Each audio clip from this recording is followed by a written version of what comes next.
নমস্কার বন্ধুরা, আমি সৌরভ আর আপনারা শুনছেন অদ্ভুত হলেও সত্যি। আজকে একটি রহস্য গল্প, অশ্বত্থামার পা। লেখক ক্ষিতীন্দ্রনারায়ণ ভট্টাচার্য।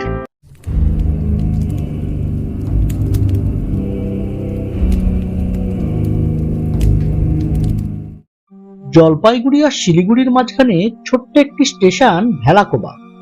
নেহাতি ছোট, নাম মনে রাখবার মতো কিছুই নয়। কিন্তু একবার বছর 20-22 আগে কয়েকদিন ধরে এই ভেলাকোবার নাম খবরের কাগজের প্রথম পাতায় বড় বড় হরফে ছাপা হয়েছিল। শুধু ছাপা হওয়া নয়, সমস্ত দেশের উদগ্র কৌতূহল যেন জমাট বেঁধে ছিটকে এসেছিল এই ছোট্ট জায়গাটিতে। কারণটাও হয়তো কারো কারো মনে আছে। ওই স্টেশনেরই কাছাকাছি এক জায়গায় পাওয়া গিয়েছিল অদ্ভুত এক পায়ের ছাপ, অবিকল মানুষের পায়ের ছাপ। কিন্তু এক একটি পা প্রায় 22 ইঞ্চি লম্বা। সাধারণ মানুষের এক একটি পা সাধারণত 10-12 ইঞ্চি হয়।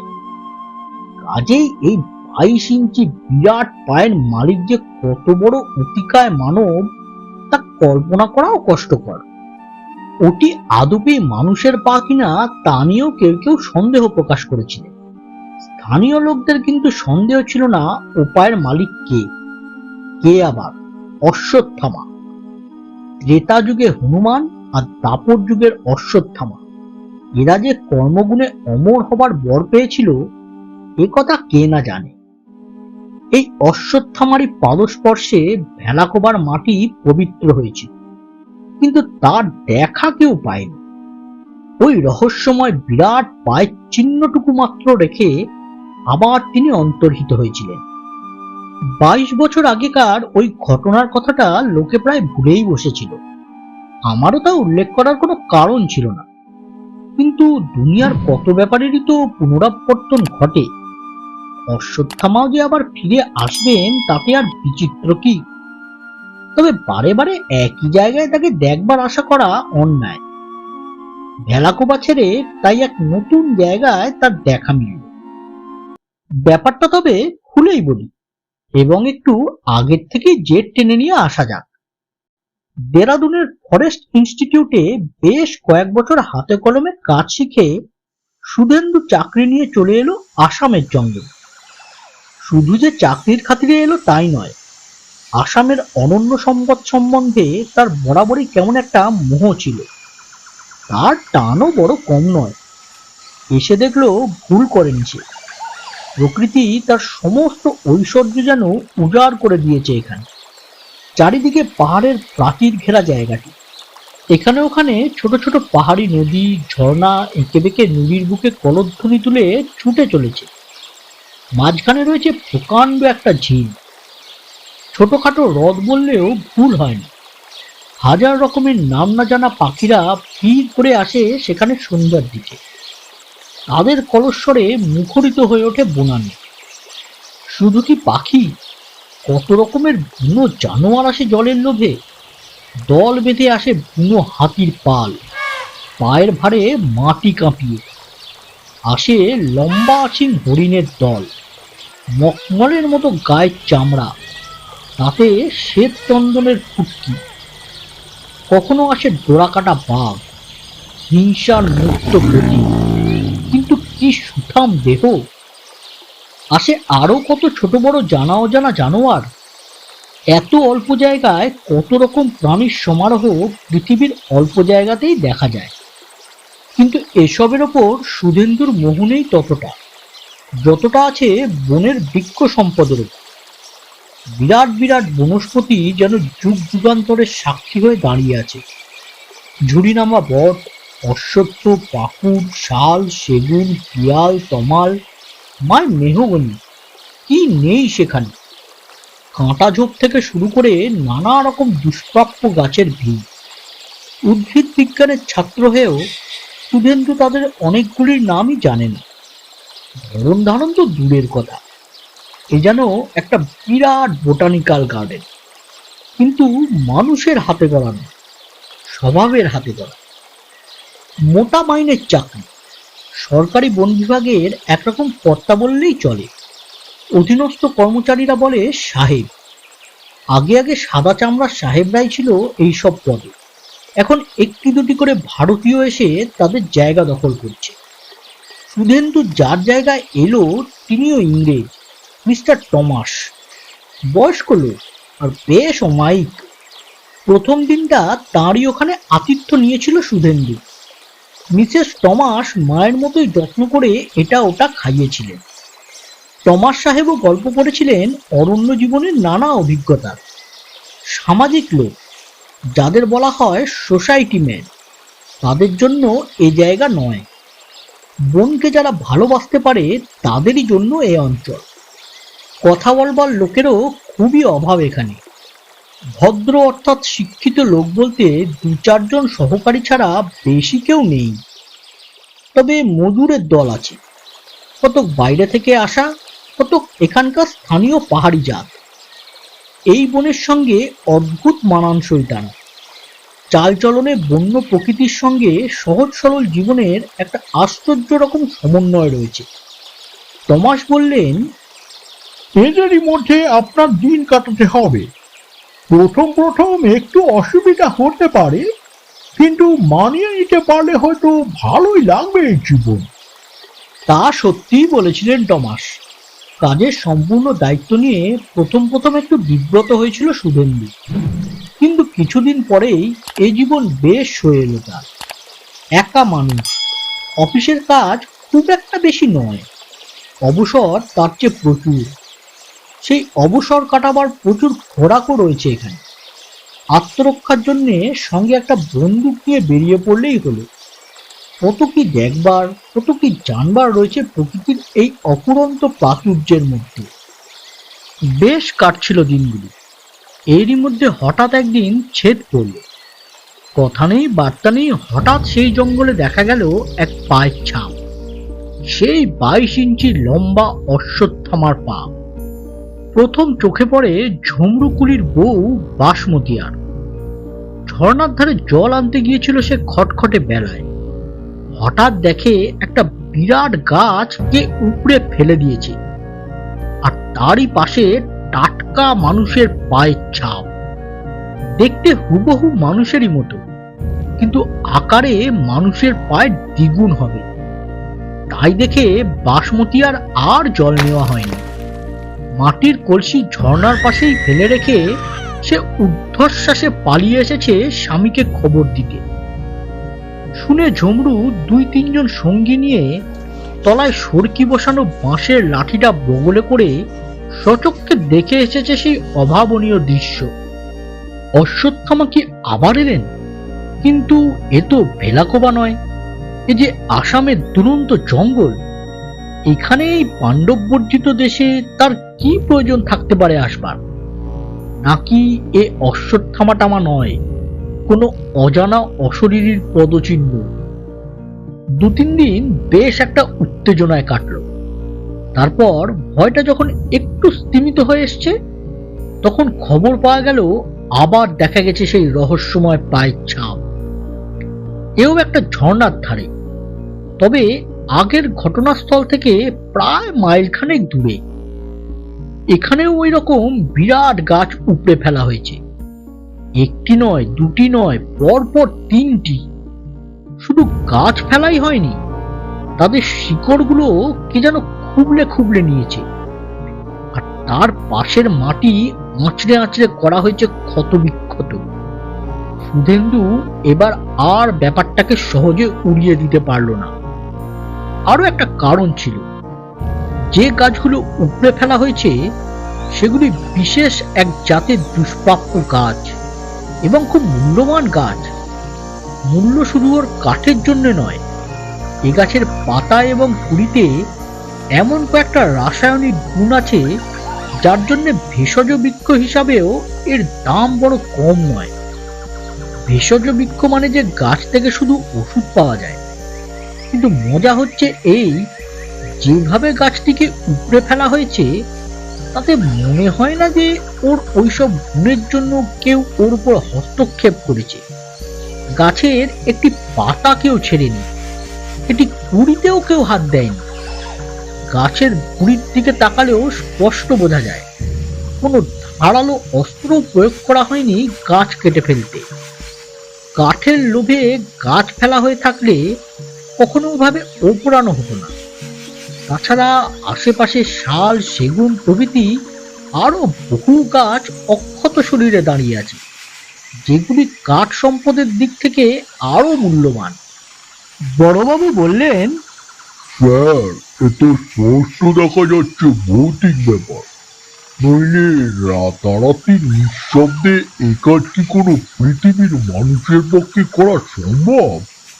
তারপর রাম বাহাদুরের দিকে তাকিয়ে বললেন, কি বলো রাম বাহাদুর? রাম বাহাদুর জাতে নেপালি।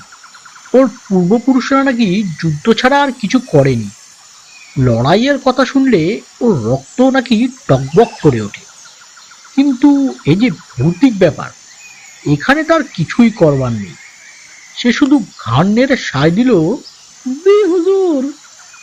একজন ছোকরা সহকারী শিবতোষ বললে, আমার কিন্তু মনে হচ্ছে ও ভূত ফুকিও নয়, নিশ্চয় কোনো অতিকয় মানবাক্রি বানর জাতীয় জীবের কাজ। সেই যে সেবার কলকাতায় কিংকং ছবি দেখেছিলাম, সেই রকম কোনো জীব। ভাই ছাপটা বেঁধেছেন একবার। কথাটা হয়তো একেবারে উড়িয়ে দেবার নয়। 22 ইঞ্চি লম্বা পায়ের ছাপ যার, সে যে আকারে কিংকং এর মতোই কেউ হবে, এতে আর আশ্চর্য কি? অশরীরী প্রাণীর পক্ষে পায়ের ছাপ থাকা একটু সন্দেহজনক। তবে ওদের সম্বন্ধে যা কিছু তথ্য সবই তো ধোঁয়া ধোঁয়া, কিছুই বলা যায় না। তা যাই হোক, জীবটি যে অসম্ভব শারীরিক শক্তির অধিকারী সে বিষয়ে সন্দেহ নেই।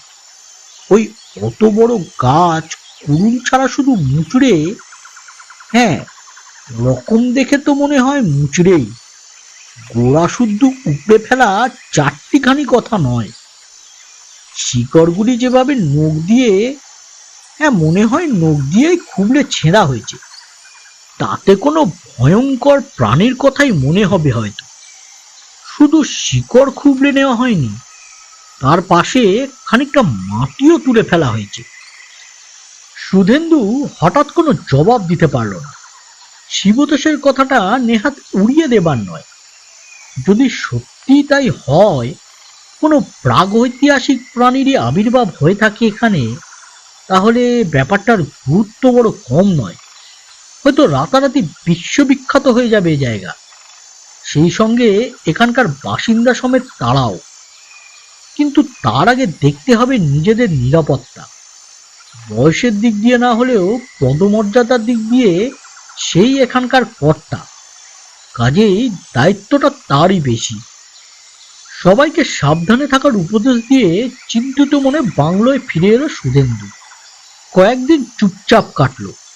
4 দিনের দিন আবার শোনা গেল সেই একই কাহিনী। আর ঠিক সেই দিনই বিকেলে এসে হাজির হলো সুধেন্দুর অন্তরঙ্গ বন্ধু কৌশিক। কৌশিক সুধেন্দুর সহপাঠী, এমএসসি পাশ করে এখন রিসার্চ করছে, অর্থাৎ কৌশিক বিজ্ঞানী। কিন্তু শুধু বিজ্ঞানী বললে ওর ঠিক পরিচয় দেওয়া হবে না। কৌশিক বিজ্ঞানী, কৌশিক কবি, কৌশিক রসিক, কৌশিক ডানপিটে, একই লোকের মধ্যে এত বিভিন্ন রকম গুণের সামঞ্জস্য বড় একটা দেখা যায় না। কিন্তু কৌশিকের কথা আলাদা, ও যেন একটা মূর্তিমান এক্সেপশন। এখানে আসবার পর থেকেই সুধেন্দু তাকে একবার এখানে বেরিয়ে যাবার জন্য আমন্ত্রণ জানিয়ে আসছে। সময় নেই এই অজুহাতে এতদিন কাটিয়েছে কৌশিক। আজ হঠাৎ আচমকা বলা নেই কওয়া নেই মূর্তিমান বিস্ময়ের মতো সে যে এই জঙ্গুলে রাজ্যে এসে হাজির হবে, সুধেন্দু তা ভাবতেও পারেনি। ইচ্ছে হলো চলে এলাম, ব্যাস এক কথায় আসবার কারণ জানালো কৌশিক। কিন্তু যত সহজে এসেছিল তত সহজে ফেরা হলো না তার। কারণটা আর কিছুই না, সেই অশ্বত্থামার পা। এত বড় একটা রহস্যের সমাধান না হওয়া পর্যন্ত এ অঞ্চল ছেড়ে যাবে সেরকম ছেলে নয় কৌশিক। ফলে বেড়াতে এলেও এখন থেকে বেশিরভাগ সময়ই তার কাটতে লাগলো ওই রহস্যজনক ঘটনাস্থলের আশেপাশে। গভীর মনোযোগের সঙ্গে পায়ের ছাপ থেকে শুরু করে আশেপাশে যাবতীয় কিছু পরীক্ষা করে যেতে লাগলো সে। শুধু গিয়ে পরীক্ষা করা নয়, ইট, পাটকেল, পাথরের টুকরো, মাটি, কাদা, জল, কত কি যে ওখান থেকে কুড়িয়ে এনে সুধেন্দুর ঘর ভরিয়ে তুললো তার ঠিক নেই। সুধেন্দু ঠাট্টা করে বললে, সবই তো করলি এ জীবনে, গোয়েন্দাগিরিটা বাকি ছিল, এবার সেটাও হয়ে যাবে বোধ হচ্ছে। কৌশিক গম্ভীরভাবে শুধু বলল, দু তিন দিন এইভাবে কাটার পর হঠাৎ একদিন কৌশিক গিয়ে ঢুকলো স্থানীয় লাইব্রেরিতে। এই পাণ্ডব বর্জিত জায়গায় লাইব্রেরি, শুনতে আশ্চর্য লাগে বই কি, কিন্তু এটি টমাস সাহেবের কীর্তি। সময় কাটাবার জন্যে বইয়ের মতো সঙ্গী নেই, মনের খোরাক মেটাবার জন্যেও নেই ওর মতো সাথী। টমাস সাহেব এটা বুঝেছিলেন এবং উপরওয়ালাদের লিখে এখানে একটি ছোটখাটো লাইব্রেরি প্রতিষ্ঠিত করেছিলেন। তবে সাধারণ নাটক নোবেলের লাইব্রেরি নয়। তার সংগৃহীত বেশিরভাগ বই ছিল গাছপালা, উদ্ভিদ বিজ্ঞান সম্বন্ধে, নানা রকম বনজ সম্পদ, বনজ খনি ইত্যাদি সম্বন্ধেও কিছু ভালো বই ছিল। মোট কথা, জঙ্গল নিয়ে যাদের কারবার তাদের উপযোগী বইয়ের অভাব ছিল না ওখানে। কৌশিক দুদিন ঘুরে এটি আবিষ্কার করল, তারপর ঢুকলো গিয়ে ওর মধ্যে। দুবেলা খাওয়া দাওয়া, রাত্রে ঘুমোবার সময়টা ছাড়া সারাক্ষণই সে লাইব্রেরিতে। সুধেন্দু বিরক্ত হলো, কিন্তু বন্দুক এসে চিনত, তাই বাধা দিল না। ইতিমধ্যে আরো বারদুই দেখা গেছে সেই রহস্যজনক পায়ের ছাপ, কখনো বনের এ প্রান্তে, কখনো ও প্রান্তে, সেই রকম ঝর্ণার ধারে ওই একই জাতের গাছ উপড়ে ফেলা, তেমনি ভাবে নখ দিয়ে শিকড় খোবলানো, পাশে অদ্ভুত সেই পায়ের ছাপ। স্থানীয় লোকেরা আতঙ্কিত হয়ে উঠল। সন্ধ্যার দিকে তো নয়ই, দিনের বেলাও কেউ দল না বেঁধে এবং লাঠি সোটায় সুরক্ষিত না হয়ে এদিক ওদিক চলাফেরা করে না। কুলিদের বেড়াকে তো কথাই নেই। অশ্বত্থামার পুজো দিয়ে তাকে শান্ত করবার প্রস্তাব উঠেছে সেখানে। কিছু কিছু চাঁদাও উঠে গেছে এরই মধ্যে। হঠাৎ একদিন প্রশ্ন করে কৌশিক, আচ্ছা সুধা, তোদের এখানে তো ভালো ভালো মাইক্রোস্কোপ আছে, নিকল প্রিজম দেওয়া জিওলজিক্যাল মাইক্রোস্কোপ আছে কি? আছে বোধ হয়। কেন বলতো, এবারে গোয়েন্দাগিরি ছেড়ে ফের রিসার্চ করবি বুঝি? ঠাট্টা নয়, এই দেখ আজকে পেলাম এই ঝর্ণার ধারে। কথাটা বলে কৌশিক পকেট থেকে একটা চকচকে চৌকো কালো পাথর বার করল। পাথরটার গায়ে কতগুলি তামাটে আঁচড় কাটা, দু একটা আঁচড় বেশ জল জল করছে। সুধেন্দু কিছু বুঝতে না পেরে বোকার মতো ফ্যাল ফ্যাল করে তাকিয়ে রইল। রহস্যের 10 আনা বার করেছি, বাকিটা। আচ্ছা, তুই না বলেছিলি কয়েকজন মধুয়াল সরকার থেকে পারমিট নিয়ে এই জঙ্গলে এসেছে মধু সংগ্রহের জন্য? আলাপ করেছিস তাদের সঙ্গে? কোথায় থাকে ওরা? চল একদিন আলাপ করে আসি। ও, এই তোর রহস্য উদ্ধার। আমি ভাবি না জানি কি। হ্যাঁ, এসেছে বটে। সে তো অনেক দিন হয়ে গেল। পিয়ালকুচির বাঁকে একটা তাঁবুতে আছে ওরা, 2-3 জনের বেশি নয়। প্রতি বছরই আসে। একেবারে নিরীহ গোবেচারী লোক। কোন গাছে মৌমাছির চাক বাঁধলো ঘুরে ঘুরে দেখে, আর সন্ধান পেলে ধোঁয়া দিয়ে মৌমাছি তাড়িয়ে মধু সংগ্রহ করে তলা থেকে। এরকম, অর্থাৎ একটা ফি নিয়ে লোককে মধু দেওয়ার পারমিট দেওয়া অন্য কোথাও আছে কিনা জানি না, কিন্তু এই অঞ্চলে ও প্রথা বহু দিন থেকে আছে। চল তাহলে আজই যাই, আলাপ করে আসি। আমরাও তো বিদেশি, বিদেশিতে আলাপ ভালোই জমবে। তোর একটু পরিদর্শনের কাজও হয়ে যাবে।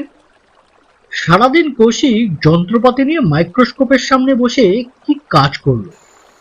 দুপুরের পর চলল মধুয়ালদের ডেরায়। সেখানে গিয়ে দেখা গেল তাঁবুতে কেউ নেই, বোধ হয় মধুর সন্ধানেই বেরিয়েছে। একটা কাঁটা তার দেওয়া আলগা বেড়া বসিয়ে তাঁবুতে ঢুকবার মুখ বন্ধ করে রাখা হয়েছে। কৌশিক সন্ধানী দৃষ্টি নিয়ে আশেপাশে কি যেন খুঁজতে লাগলো। তাঁবুর পাশেই কতগুলো বড় বড় জ্বালার মতো পাত্র পড়ে রয়েছে। দেখলেই বোঝা যায় এগুলো মধু রাখার পাত্র, কিন্তু বোধহয় ভাঙা বা পরিত্যক্ত, কেননা মধুর কোনো গন্ধই নেই ওর। কৌশিক সাবধানে এগিয়ে গিয়ে একটা লাঠি দিয়ে উল্টে দিল একটা জ্বালা। ভিতর থেকে বেরিয়ে পড়লো কয়েকটা মাটি খোঁড়া সরঞ্জাম আর ফল, কাঁটা চামচের মতো কাঁটাওয়ালা অস্ত্র, যা দিয়ে মাটি খুবলে খুবলে আলগা করে নেওয়া যায়। আর পাওয়া গেল কয়েক জোড়া গামবুট, কিন্তু রবারের তৈরি সেগুলোর তলা সাধারণ বুটের মতো নয়, ঠিক যেন এক একটা বিরাট মানুষের পা, 5টা আঙুল সমান। কৌশিক এবার আর কোনো দ্বিধা না করে কাঁটাতারের বেড়া সরিয়ে তাঁবুর ভিতরে ঢুকে পড়ল। সুধেন্দুকে ইশারায় ডেকে বলল, আয়। একটু ইতস্তত করে সুধেন্দু বলল, ভীরু কোথাকার, চলে আয়। আদেশের স্বরে বলল কৌশিক। তাঁবুর ভিতরে যা দেখা গেল তাতে আর বিস্ময়ের সীমা রইল না সুধেন্দু। বড় বড় বোতল ভর্তি নানা রকম অ্যাসিড, আরক আর রাসায়নিক মশলা। এক কোণে পড়ে রয়েছে কয়েকটা ভাঙা পাথরের চাই। দেখলেই বোঝা যায় মাটির অনেক তলা থেকে টেনে বার করা হয়েছে সেগুলোকে। পাথরের গায়ে আঁকা বাঁকা সুতোর মতো কতগুলো দাগও দেখা যাচ্ছে স্পষ্ট।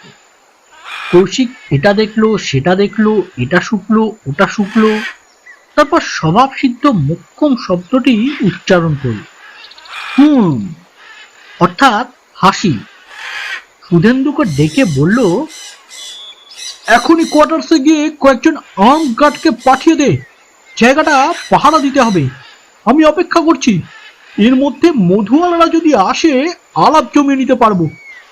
তোর ভয় নেই, যা বলি কর। গল্প বড় হয়ে যাচ্ছে, কাজেই এরপরে সংক্ষিপ্ত ঘটনাগুলিও একটু বাদছাদ দিয়েই বলছি। মধুওয়ালারা আসবার আগেই সরকারি প্রহরীর দল জায়গাটা ঘেরাও করে ফেলেছিল। বেচারারা প্রথমটা বুঝতে পারেনি, যখন বুঝতে পারলো তখন আর পালাবার উপায় ছিল না। তারপর সরকারি সম্পত্তি ভাঁওতা দিয়ে অপহরণের অপরাধে কিভাবে তাদের নামে মামলা রুজু করা হলো, ইত্যাদি ইত্যাদি অনেক ব্যাপার। তা নিয়ে আমাদের মাথা ঘামাবার দরকার নেই। আপাতত চলে আসা যাক সুধেন্দুর বসবার ঘরে। সন্ধ্যার দিকে বেশ একটি আসর বসেছে সেখানে। গুরুচরণ, শিবতোষ, রাম বাহাদুর প্রভৃতি সুধেন্দুর অধীনস্থ বন বিভাগের কর্মচারীরাও এসে জুটেছে। কিছু খাওয়া দাওয়ারও আয়োজন হয়েছে। আসরের মাঝখানে বসেছে কৌশিক, সেই হচ্ছে বক্তা। অশ্বত্থামার পদরহস্য কি করে ধরা পড়লো তারই গল্প বলছে সে। কৌশিক বলতে লাগলো, কয়েকটা জিনিস প্রথমেই লক্ষ্য করবার মতো। প্রথমত, এত রকমের গাছ থাকতে একটা বিশেষ ধরনের গাছের উপরেই হয়েছে যত হামলা, অথচ গাছগুলোকে কেউ কুড়ুল দিয়ে কাটেনি। গাছের একটি পাতা বা একটি কুড়ি, যার জন্যে গাছের দাম, তাতেও হাত দেয়নি কেউ। শুধু গোটা গাছটা উপড়ে ফেলেছে শিকড় সমেত, যতটা সম্ভব নিঃশব্দে। কাজেই বোঝা যাচ্ছে হামলাদারদের নজর আর যারই ওপর থাক গাছের উপর নয়, অন্য কিছুর উপর। দ্বিতীয়ত, যা লক্ষ্য করার মতো তা হচ্ছে এর সবগুলো গাছই কোনো না কোনো ঝর্ণার পাশ ঘেঁষে উঠেছে। শুকনো জায়গার কোনো গাছের উপরে হামলা হয়নি। পায়ের ছাপগুলো সত্যি রহস্যময়। অত বড় ছাপ মানুষের পায়ের হতে পারে না। যদিও কারো হয়, সে কোনো অতিকায় জীব, অর্থাৎ যার সম্বন্ধে স্বভাবতেই একটা আতঙ্ক হয়। ওই পায়ের ছাপ দেখে লোকে যাতে ভয় ওর কাছে না যায়, তারই জন্য ওই ছাপের ব্যবস্থা হয়েছিল, এই আমার ধারণা। ছাপগুলো পরীক্ষা করে দেখেছি, প্রত্যেকটি ছাপে বুড়ো আঙুলগুলো যতটা চেপে বসেছে, গোড়ালির দিকটা সেভাবে বসেনি। ওভাবে পায়ের সামনের দিকে ফট দিয়ে আমরা কখনো হাঁটি না। যখন পা টিপে টিপে চলা হয়, চলার শব্দ গোপন করার জন্য তখনই ওই রকম করা হয়। অর্থাৎ ছাপগুলোকে যে ওইভাবে ফেলা হয়েছে সে একেবারে ইচ্ছাকৃত।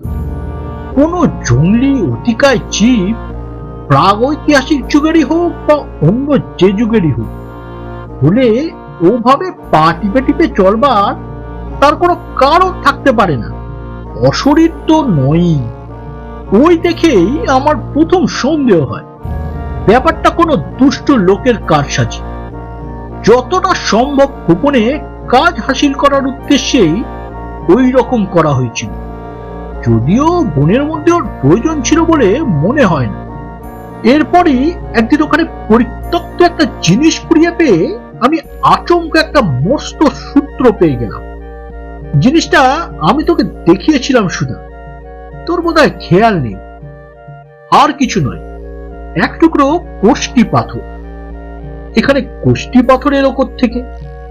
এখানে তো ও জিনিস হয় না, আর হলেও অমন নিখুঁত চৌকো মাপের পাথর আসবে থেকে? নিশ্চয় কেউ এনে ফেলে গেছে। কিন্তু কেন? আপনারা সবাই জানেন কোষ্টি পাথরের একটা বড় ব্যবহার হচ্ছে সোনা যাচাই করার কাজে। শেকরারা সোনা খাঁটি কিনা কোষ্টি পাথরে ঘষে দেখে। কোন সোনার জিনিস দিয়ে কোষ্টি পাথরে আঁচড় কাটলে তামাটে রঙের একটা দাগ পড়ে, বেশ জলজলে দাগ। অভিজ্ঞ লোকেরা ওই দাগ দেখে বলে দিতে পারে জিনিসটা সোনা কিনা, সোনা হলে খাঁটি সোনা কিনা, কতটা খাদ রয়েছে ওর মধ্যে ইত্যাদি। অবশ্য রাসায়নিক পরীক্ষা করেও এ তথ্য বার করা যায়, কিন্তু সেটা ব্যয়সাধ্য এবং এটার মতো চট করেও হয় না। কোষ্টি পাথর দেখেই চট করে আমার মনে একটা অদ্ভুত ধারণা এলো, আর ব্যাপারটা খোলসা করে নেবার জন্য তখনই আমি ছুটলাম এখানকার লাইব্রেরি। এই জঙ্গলের রাজ্যে এরকম লাইব্রেরি পাবো, এও একটা যোগাযোগ। বেঁচে থাকুন মিস্টার টমাস।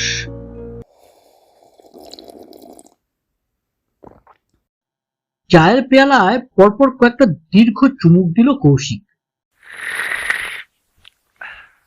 তারপর ফের শুরু করলে, এখানকার লাইব্রেরিতে গল্পের বই থাকুক বা না থাকুক, উদ্ভিদ বিজ্ঞান এবং বোটানি, ভূবিজ্ঞান অর্থাৎ জিওলজি, মিনারেলজি প্রভৃতি বিষয়ের অনেক আধুনিকতম বই আছে।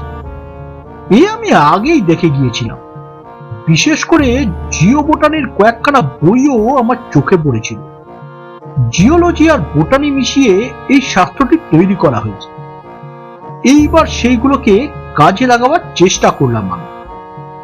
যারা এই শাস্ত্র বা বিজ্ঞান নিয়ে একটু আধটু চর্চা করেছে তারা অনেকেই জানে যে কোন কোন জাতের গাছ আছে যারা তাদের দেহের বৃদ্ধির জন্য সাধারণত ধাতব পদার্থ ছাড়া কোন কোন মূল্যবান ধাতুও মাটি থেকে টেনে নেয়। ক্রোমিয়াম, মলিবডিয়াম, ভ্যানিডিয়াম প্রভৃতি ধাতু। এরকম গাছ আছে যাদের নজর সোনার উপর। সাধারণ ধাতুতে তাদের যেন মন ওঠে না, তারা টেনে নেয় সোনা। হর্সটেল এই জাতের গাছ।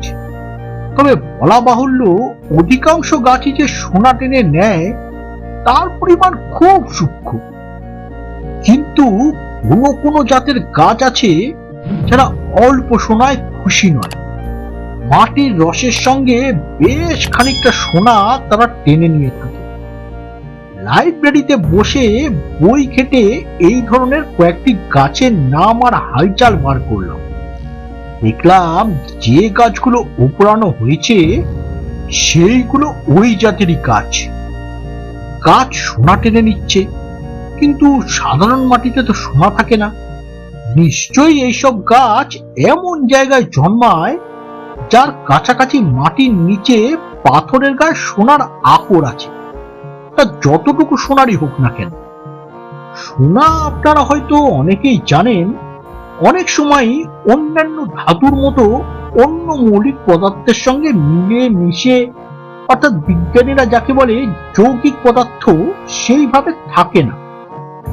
একেবারে খাঁটি মৌলিক পদার্থ রূপেই পাওয়া যায়। দল ছাড়া এই অবস্থাকে বিজ্ঞানের ভাষায় বলে নেটিভ ডিপোজিট। আবার এও দেখা গেছে পাহাড়ি নদী, ঝর্ণা ইত্যাদির নিচেই এই রকম সোনা বেশি পাওয়া যায়, কখনো সূক্ষ্ম রেণুর আকারে, কখনো বা পাথরের ফাটলে সোনা সুতোর আকারে। খুব দূর থেকে রস টেনে নেওয়া গাছের পক্ষে অসুবিধাজনক, তাই খাদ্য ভাণ্ডারের যত কাছাকাছি থাকা যায় সেই চেষ্টা করাই তার পক্ষে স্বাভাবিক। এই গাছগুলো তাই ঝর্ণার কাছাকাছি গজায় বেশি। আবার এই গাছগুলো যখন রয়েছে তখন তাদের কাছাকাছি সোনা থাকার সম্ভাবনাও খুব বেশি। ব্যাপারটা তাহলে খতিয়ে দেখা যায়।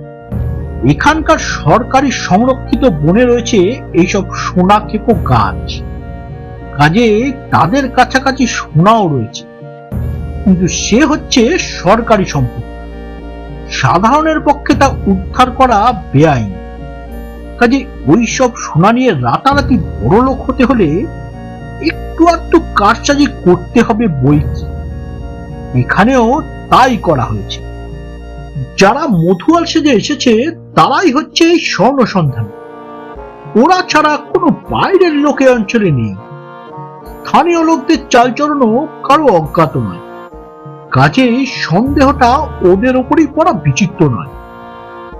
সত্যি কিন্তু ওরা মধুয়াল নয়, মধু সংগ্রহটার লোক দেখানো মাত্র। আসল উদ্দেশ্য বেআইনি ভাবে সোনা সংগ্রহ। মধুর পারমিট পাওয়া এই অঞ্চলে বেশি কঠিন নয়। মধুয়াল সাজলেও বৈজ্ঞানিক জ্ঞান এদের অনেক বেশি, এবং আমি জানি না, হয়তো মামলার সময় জানা যাবে এদের পেছনে কোনো উচ্চশিক্ষিত বড় বিজ্ঞানী বা বিজ্ঞানী দলও রয়েছে। যাই হোক, যা বলছিলাম, লোকের চোখে ধুলো দিয়ে কাজ হাসিল করতে হবে, তাই ওই অমানসিক পায়ের ছাপ তৈরি করা হয়েছিল ফরমাস দিয়ে গামবুট তৈরি করে, যার তলাটা ঠিক মানুষের পায়ের মতো, কিন্তু আকারে অনেক অনেক বড়। পদশব্দ বন্ধ করার জন্য ওই ভারী বুকটা তার রবারে ওরে পা টিপে টিপে চলা ওদের অভ্যাস হয়ে গিয়েছিল। পায়ের ছাপে তা আগেই ধরা পড়ে গেছে, কিন্তু ও আর কতটুকু শব্দ? আসল শব্দ তো হবে গাছ কাটতে গেলে। এর উপায়ও পার করতে কষ্ট হয়নি ওদের। তাঁবুতে বোতলের মধ্যে এমন অনেকগুলি ওষুধের সন্ধান পেয়েছি যা গাছের গোড়ায় ছড়িয়ে দিলে বিষের কাজ করে, এবং কয়েকদিনের মধ্যেই গোড়া সমেত গাছ আলগা হয়ে আসে।